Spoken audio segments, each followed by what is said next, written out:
तो आज हम महर्षि घेरन जी के द्वारा दिए गए सप्तांग योग के बारे में बात करने हैं।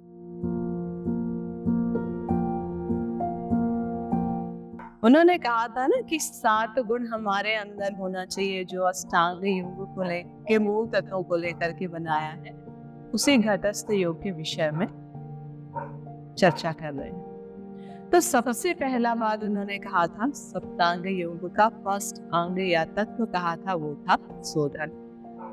मन और शरीर को विचार रहित करने के लिए उसका शुद्धिकरण करना आवश्यक। तो ये जो शुद्धिकरण करने की बात कही जा रही है, इसी प्रक्रिया को उन्होंने कहा शोधन होना चाहिए। दूसरी बात है दृढ़ता। हमारे शारीरिक, मानसिक और भावनात्मक, विचारात्मक सभी दृष्टि से हमें कैसा होना है। हमें शक्ति या बल का प्रदर्शन नहीं करना है। दृढ़ का मतलब ये कतई नहीं है, बल्कि अपने अभ्यास में हमें क्या रहना है, अडिग रहना है। अपने विचारों को की स्पष्टता हमें रखना है। अपने संकल्प की शक्ति जो है, उस शक्ति को हमें पहचानना है। महर्षि घेरन इसी बात को कहते हैं, एक संकल्प लेकर उस पर अडिग रहना ही हमारी दृढ़ता। तीसरी बात उन्होंने कहा है स्थैर्य। हमारा शरीर चंचल है, चंचल रहेगा तो मन कैसे केंद्रित होगा। और सक्रियता, चंचलता दोनों अलग अलग चीजें।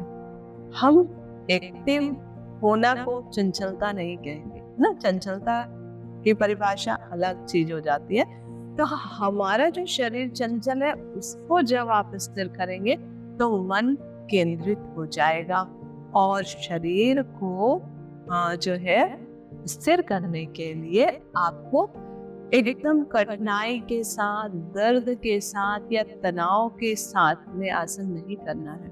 जितनी आसानी से आप आसन कर पा रहे हैं, उतनी आसानी से करिए, तो आपका शरीर धीरे धीरे स्थिर होने लगेगा और मन भी केंद्रित होने लगेगा।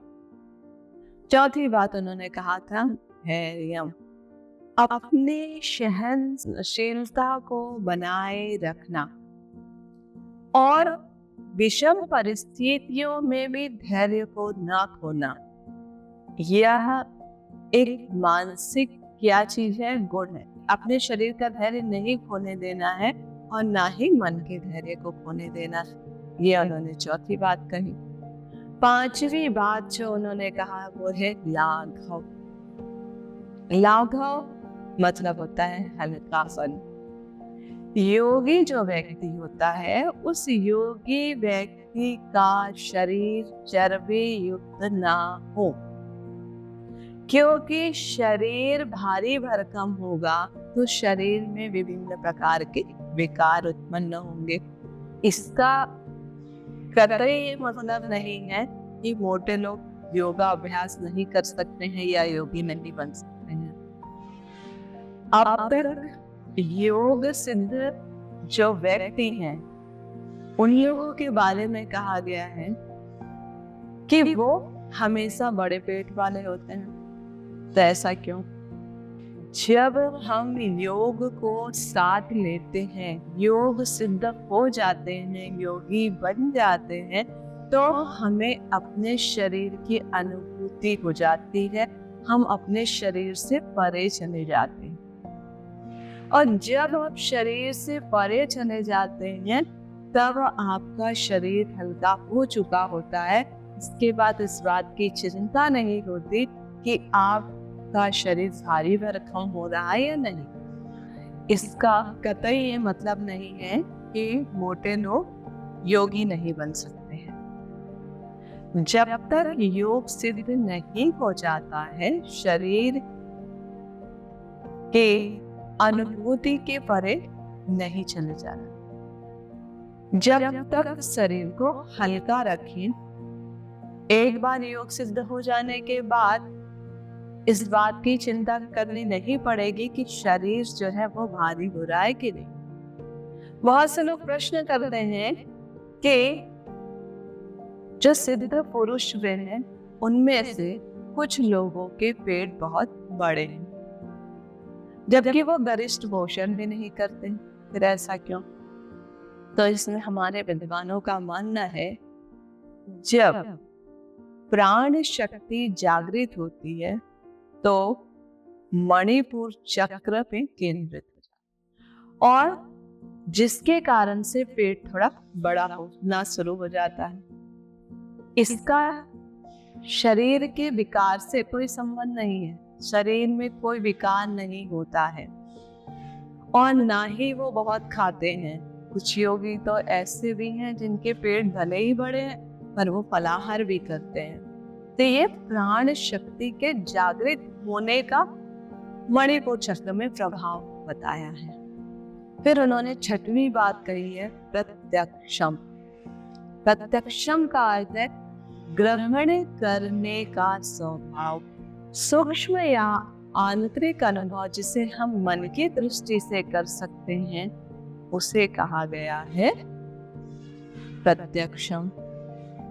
अब इसका एग्जाम्पल देखते हैं। आपने एक रसगुल्ला अपने मुंह में रखा, आंखें बंद कर लीजिएगा रसगुल्ला रख के, और फिर आप कहते हैं रसगुल्ला के स्वाद का अनुभव करते हुए कि यह रसगुल्ला बहुत ही स्वादिष्ट। क्या आपको उस समय उस छेने का स्वाद आ रहा है जो स्वादिष्ट लग रहा है? क्या आपको चाशनी का स्वाद आ रहा है जो बहुत स्वादिष्ट लग रहा है? या छेना और चाशनी दोनों के मिलने के बाद किसी तीसरे तत्व का स्वाद आ रहा है जो आपको ज्यादा स्वादिष्ट लग रहा है? इसलिए आप कहते हैं आह, यह रसगुल्ला कितना स्वादिष्ट है। सेम इसी तरह से हमारे भीतर जो है बसे हुए तत्वों को हम जब अनुभव कर लेते हैं, उस सूक्ष्म शरीर को जिसे हम देख नहीं पा रहे, सिर्फ अनुभव कर लेते हैं, तो हमें उस रसगुल्ले की तरह आनंद आने लगता है। और यही अनुभव को यदि आप प्रत्यक्ष कर लेते हैं तो स्वतः ही प्रत्यक्ष ग्रहणशीलता है। फिर उन्होंने सातवीं बात बताई, निर्लिप्तता। मन के अनाशक अवस्था को उन्होंने निर्लिप्तता कहा। जीवन, शरीर, विचार, भावना, वासना और विकार से परे आत्म ज्ञान को अगर अपने आप में समाहित कर लेता है, जान लेता है, समझ लेता है, उसकी समझ रखता है, तो वही निर्लिप्तता है। महर्षि घेरन कहते हैं, जब हम गुरुत्वाकर्षण से परे इस जगत की ओर आकृष्ट नहीं होते हैं, मुक्त हो जाते हैं, यही निर्लिप्त अवस्था है। हमें इन सातों गुणों को अपने अंदर समाहित करने के लिए, अपने जीवन में शामिल करने के लिए 7 प्रकार के योगाभ्यास की आवश्यकता है, ऐसा महर्षि घेरन की। ये जो 7 गुण हैं, इन 7 गुणों को लाने के लिए 7 योगाभ्यास तो होगा ही। तो सबसे पहली बात, जैसे उन्होंने कहा, शोधनम, शरीर और मन की शुद्धि कैसे आएगा? 6 कर्मों के द्वारा। अब 6 कर्म क्या होते हैं, ये आप हठ योग पढ़िए, घेरन संहिता पढ़िए तो मिलेगा, या फिर हम इस पर आगे कंटिन्यू वीडियो बनाएंगे तो उस पर चर्चा करेंगे। दूसरी बात हमने कहा था स्थिरता। तो शरीर और मन में स्थिरता कैसे आएगी? जब आप आसन करने लगेंगे। तीसरी बात हमने देखा था धैर्यम। धैर्यम जो गुण है आपके अंदर कैसे आएगा? जब आप मन और शरीर की शुद्धि 6 कर्मों से हो रहा है। आपके अंदर दृढ़ता आसनों से आ रही, मन शरीर में स्थिरता मुद्राओं से आ रही है, धैर्य आपके अंदर प्रत्याहार से आ रहा है,